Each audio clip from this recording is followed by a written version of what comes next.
Buenos días alumnos, ¿cómo están? Bienvenidos nuevamente a otra clase de química en videos. En este caso, iniciamos nuestra clase número 14 ya. ¡Uf! ¿Cómo se van sumando los números? Bueno, para ser cortito y al pie, ¿sí? Seguimos con el desarrollo de la segunda sección de la unidad número 14, de la unidad número 4, perdón. Y en la misma ya estuvimos hablando del concepto de mol, del concepto de número de Avogadro, y la clase anterior, la clase número 13, estuvimos viendo cómo serían algunos cálculos de estequiometría con relación a la ecuación química, ¿sí? ¿Qué valores de la ecuación química nosotros estaríamos calculando dentro de la estequiometría? ¿Sí? Vimos cómo se calcularían y qué beneficios tienen, o sea, cómo yo obtengo valores con el número de mol, cómo obtengo valores con el número de Avogadro y cómo obtengo valores con la masa molar. Pero nosotros vamos a entrar en una serie de 2 videos, o 3, espero hacerlo en 2 nomás, ¿sí? Primero, este video que es meramente explicativo y teórico, vamos a ver qué es el concepto de reactivo limitante, cómo funciona. Y en el segundo video, que va a ser práctico, vamos a ver ejercicios relacionados a cómo resolver asuntos con respecto a el reactivo limitante. En las clases posteriores vamos a ir profundizando este concepto de reactivo limitante porque es una de las bases del procedimiento estándar de laboratorio. Muchas veces y generalmente en todos los conceptos que veamos mucho más adelante, no vamos a hablar de reactivo limitante tal y como sí, pero muchas veces vamos a volver a retomar y muchos ejercicios va a pedir que nosotros inicialmente calculemos reactivo limitante antes de realizar otros procesos de formulación y de cálculos estequiométricos. Pero bueno, no vamos a adelantarnos tanto, iremos avanzando y indagando qué nos está preparando esto de un reactivo limitante.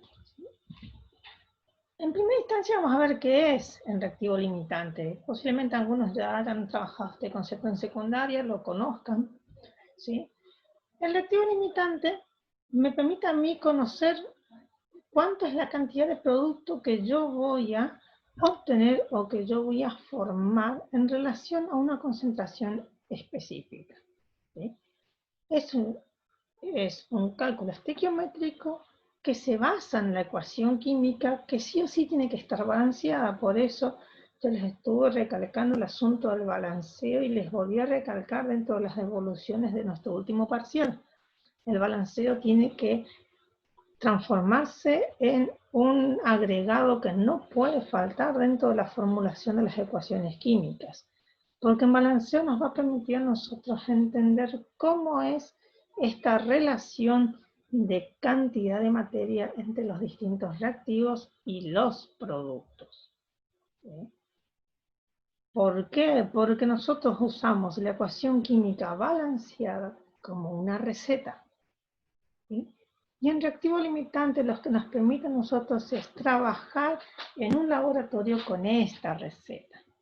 ¿Por qué? Porque hay una realidad. La receta a mí me está diciendo que en un contexto ideal, X cantidad de reactivos, ¿sí? Tantos moles de un reactivo se combinan con tantos moles del otro reactivo para darme una determinada cantidad de producto. Pero en un laboratorio nosotros no trabajamos con cantidades estequiométricas exactas, ¿sí? Muchas veces nosotros trabajamos con lo que disponemos y a veces lo que disponemos no es lo mismo que lo que yo tengo en mi receta básica, ¿sí? O, desde el otro punto de vista, capaz yo quiero tener una X cantidad de producto y mi receta básica, mi ecuación química, me permite obtener mucho menos de lo que yo necesito para poder trabajar en un laboratorio. Entonces yo tengo que aprender a realizar este arreglo estequiométrico para que los resultados se adecúen a lo que yo dispongo para trabajar. ¿Sí? Como dice en el último cuadrito, es muy importante tener en cuenta que como generalmente nosotros no trabajamos con cantidades exactas de reactivos, muchas veces uno de los reactivos se va a consumir primero o antes que el otro. Por ende, yo voy a tener dos efectos muy diferenciados. Uno va a ser que me va a sobrar reactivo, aquel que no se lleva a consumir, y por otro que mi reacción química se va a terminar de golpe cuando me quede sin reactivo con que trabajar. Como vemos acá, dicen reactivo que se consume en primer lugar es llamado reactivo limitante. ¿Sí? De los dos reactivos, cuando yo tengo cantidades determinadas, ¿sí? Aquel reactivo que se me termine primero me va a limitar la reacción. No se preocupen si no están comprendiendo bien. Ahora vamos a ver una serie de ejemplos, ¿sí? Pero es para ir viendo estos conceptos. Aquel reactivo que se termina primero es lo que yo denomino mi reactivo limitante. Me va a limitar la cantidad de producto que yo voy a formar. ¿A qué viene esto? Si yo estoy combinando dos reactivos en una determinada cantidad, ¿sí? La formación del producto está en base a la combinación de estos dos compuestos que yo estoy utilizando. Si uno de los dos compuestos se me termina, por más que yo tenga aún una determinada cantidad de uno de los reactivos, como no tiene con quién reaccionar, yo no voy a poder obtener más producto. Entonces, este concepto es muy importante dentro de la química porque yo tengo que definir quiénes de mis reactivos me va a limitar la obtención de mi producto. Y desde el otro punto de vista, cuánto producto yo necesito obtener y cuántos reactivos yo voy a necesitar de el reactivo 1, el reactivo 2 o el 3 que haya para obtener el producto que yo necesito. Como dice el segundo cuadro, cuando este reactivo se consume completamente, yo ya no tengo más reacción química. La reacción química se detiene porque no hay con qué trabajar. ¿Sí? Y aquel reactivo que me sobra, ¿sí? Que no se consumió totalmente, es lo que yo conozco como reactivo en exceso, que vamos a ver después qué utilidad tiene. Entonces, lo que yo tengo como producto es lo que yo considero o conozco como rendimiento teórico de una reacción. En una de las clases siguientes vamos a trabajar con esto de rendimiento real y en rendimiento teórico. ¿Sí? Pero sin preocuparnos por ahora con ese asunto, es para ir viendo y conociendo cómo es. ¿Sí? Y esta relación de los reactivos cumple o se condiciona con lo que nosotros habíamos trabajado hace mucho tiempo en las primeras clases, que es la ley de Dalton de las proporciones definidas. O sea, que los elementos se combinan, ¿sí?, en proporciones definidas. Por ejemplo, la molécula de agua sí o sí es un átomo de oxígeno con dos átomos de hidrógeno. No puede haber molécula de agua con un átomo de oxígeno y tres átomos de hidrógeno. Y deja de ser esa molécula. Entonces la proporción para formar agua es tener un átomo de oxígeno y dos átomos de hidrógeno. Y esas proporciones están dadas por números enteros. Entonces, en lo microscópico yo tengo la ley de proporción definida, y en lo macroscópico esa ley se mantiene. Por ende, yo no puedo obtener un producto determinado si yo me quedo sin alguno de los elementos que necesita, ¿sí?, el producto. Por ejemplo, decíamos, para obtener agua combino oxígeno con hidrógeno. Necesito tener dos átomos de hidrógeno y un átomo de oxígeno para hacer una molécula de agua. Si me falta un oxígeno, por más que yo tenga mucho hidrógeno, no voy a poder formar más agua. O al revés, tengo muchos átomos de oxígeno, pero me quedé sin hidrógeno, tampoco voy a poder formar más agua, y entonces mi reacción química se termina, ¿sí? Por eso mantenemos esto de la proporción definida. Siempre y cuando yo tenga con qué trabajar, yo voy a poder seguir obteniendo producto. ¿Sí? Entonces, para entender esto de un reactivo limitante, usamos una analogía bastante común, capaz no la haya visto antes. Vamos a hablar siempre de comida y de recetas, ¿sí? ¿Qué tenemos? Por ejemplo, tenemos en este caso una reacción química entre pan y queso, ¿sí? Nosotros vamos a tener dos reactivos, ¿sí?, dentro del mundo culinario: la rodaja de pan, la feta de queso, y mi producto va a ser un sándwich, ¿sí?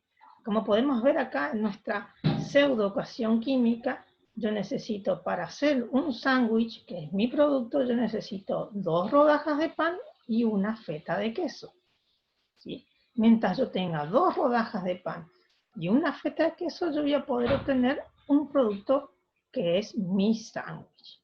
¿Sí? Entonces, ¿qué pasa cuando yo no tengo la cantidad necesaria? Por ejemplo, acá vemos que al inicio yo tengo un total de 6 rodajas de pan y 2 rodajas de queso. ¿Sí? Para mantener esta proporción de 2:1, para obtener un sándwich, yo necesito tener para 6 rodajas de pan, que es el triple, necesitaría tener 3 rodajas de queso. Como solo tengo 2, ¿sí? ¿Quién me está limitando la formación de sándwiches?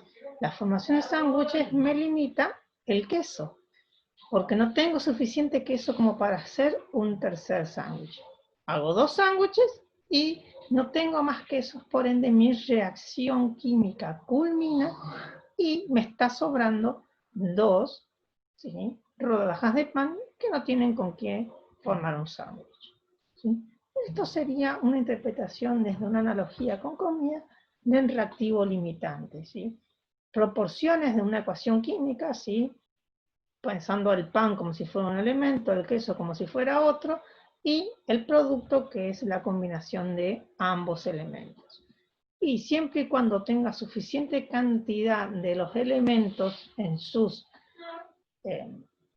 proporciones definidas, yo voy a poder seguir produciendo, ¿sí?, el compuesto final, que es el producto, en este caso, el sándwich. Podemos ver también otra analogía también con comida, ¿sí? ¿Qué tenemos? Tenemos salchichas y tenemos pan en mismas proporciones, ¿sí? Para cada salchicha necesito 2 rodajas de pan. Como vemos acá tenemos un reactivo que es la salchicha, tengo 5 salchichas. Y después tengo 8 rodajas de pan, ¿sí? 2, 4, 6, 8. Si decimos que la proporción es una salchicha y 2 rodajas de pan, para 5 salchichas yo necesitaría el doble de pan, o sea, 10 rodajas de pan. Solo tengo 8.